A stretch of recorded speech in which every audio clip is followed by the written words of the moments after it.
বিছানায় কেন এনেছো? বাইরে রেখে আসো। ঠিক আছে মা, এই যে আমি ওকে ঘর বানিয়ে দিয়েছি। আরে ছানাটি এমন সাদা হয়ে গেল কেন? কোনো নড়াচড়াই তো করছে না।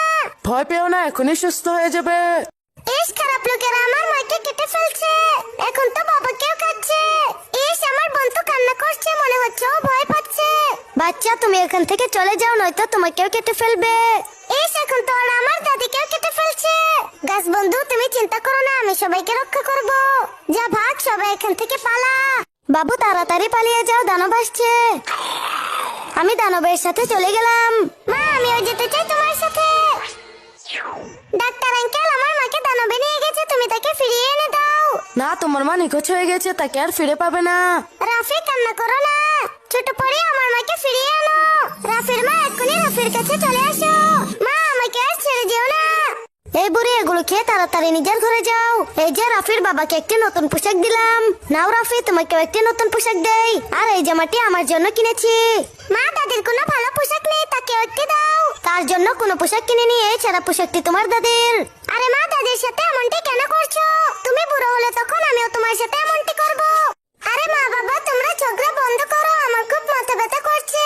এক্ষুনি মনে হচ্ছে ফেটে যাবে। আরে দিনের এটা কি হলো? সে তো ছিন্ন বিচ্ছিন্ন হয়ে গেছে। আপনাদের বাচ্চা অদৃশ্য হয়ে গেছে, তাকে আর বাঁচাতে পারবো না। আমি তোমাদের বাচ্চাকে ফিরিয়ে আনবো। টিনা, ফিরে এসো, বাবা মা ঝগড়া করবে না। মা বাবা, তোমরা আর ঝগড়া করো না। আরে কুকুর ছানাটিকে কুমিররা খেয়ে ফেলছে। এই যে আমি তোমায় উদ্ধার করে নিয়েছি, চলো তোমায় বাড়ি নিয়ে যাব। আরে রাফি, এই কুকুরটিকে ঘরে আনতে পারবে না, ঘর নোংরা করে ফেলবে। রাফিকে ছেড়ে দাও, নইলে কামড়ে দেব। খারাপ লোকটি পালিয়েছে। দেখেছো মা, কুকুর ছানাটি অনেক ভালো। এই পুরাতন ব্যাগটি আর চাই না, এখন বাবা আমায় নতুন ব্যাগ কিনে দিয়েছে। আরে তোমরা সরে যাও, এই ব্যাগটি আমি বাড়ি নিয়ে যাব। এই যে তোমায় ভালোভাবে পরিষ্কার করে দিলাম। মা তোমার কতগুলো সেলাই করে দিবে। এবার আমি কিছু স্টিকার লাগিয়ে নেই। দেখো, আমার কাছে এখন সবচেয়ে সুন্দর ব্যাগ। আরে আমি তো স্ট্রবেরি হয়ে গেলাম। এখন তো আমাকে পেলে সবাই খেয়ে ফেলবে। মা মা, তুমি কোথায়? তুমি চিন্তা করো না বাচ্চা, আমি তোমায় ডাক্তারের কাছে নিয়ে যাব। আরে আমার পাও তো স্ট্রবেরি হয়ে যাচ্ছে। শোনো, স্ট্রবেরি খাওয়ার আগে অবশ্যই ধুয়ে খেতে হয়, কারণ সেগুলোতে অনেক ব্যাকটেরিয়া থাকে। ভাই আমার কম্বলটি ছুঁড়ে ফেলে দিল, এরপর রং ঢেলে নষ্ট করে ফেললো। এটা আমার পছন্দের স্ট্রবেরি কম্বল ছিল।